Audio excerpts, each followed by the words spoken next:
e a doação dessas terras a pessoas então que seriam tecnicamente do campo, que tenham perdido suas terras, que por um motivo ou outro não sejam mais proprietárias de terra, ou às vezes aqueles que por desventura, por falta de oportunidade ou algum problema que aconteceu no passado, os pais tenham perdido as terras, avós tenham perdido as terras, e o que o cara sabe fazer, o que o cidadão sabe fazer é trabalhar com a questão agrária, trabalhar no meio rural. Então, entrega-se a terra a ele, esse cidadão vai começar a trabalhar, essa é a ideia, a terra é para isso, a terra é para se trabalhar. E aí a gente entra num primeiro ponto aí da terra. Muitos daqueles que defendem a não reforma agrária, ou seja, dizem que não se deve fazer a reforma agrária, que a reforma agrária é um tempo perdido, que aqueles que vão receber as terras acabam vendendo essas terras.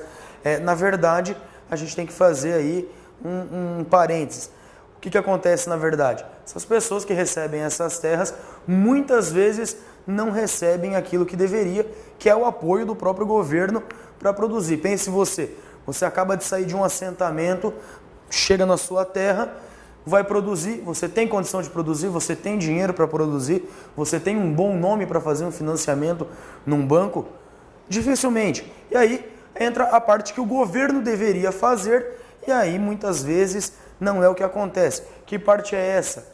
É a parte da infraestrutura, que entra aí questões ligadas a sementes, correção de solo, questão aí da infraestrutura mesmo do local, e muitas vezes aí o cidadão não tem essa infraestrutura, acaba não conseguindo produzir e muitas vezes acaba tendo que recorrer a financiamentos com linhas de crédito mais altas, e se dá um problema ou outro na produção, que é muito comum acontecer, este acaba perdendo suas terras para o banco novamente, acaba indo a leilão aí, então a sua propriedade.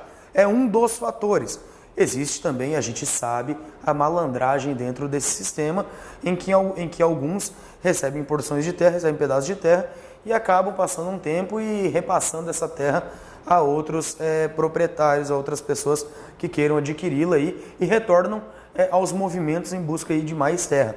Tá? Nós sabemos, não é segredo para ninguém, que esse tipo de situação já acontece, já foi denunciado e já apareceu em outros momentos. Então, duas formas de se ver. Assim como também existe aí acusações da malandragem por parte também de produtores rurais, que pretendem, que muitas vezes,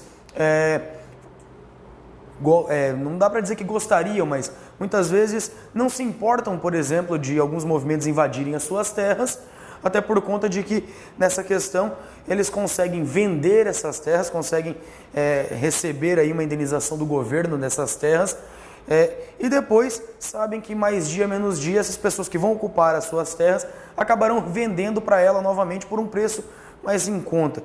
Isso também fica aí no meio dessas questões de reforma agrária, são questões que surgem e que aparecem para nós todo o tempo aí, são acusações, mútuas acusações, tanto do lado dos proprietários rurais, quanto do lado aí dos movimentos sociais que buscam aí a divisão de terra, ok? O outro ponto, hoje, só para a gente compreender, a distribuição de terras no Brasil, a distribuição de terras no país é totalmente desigual.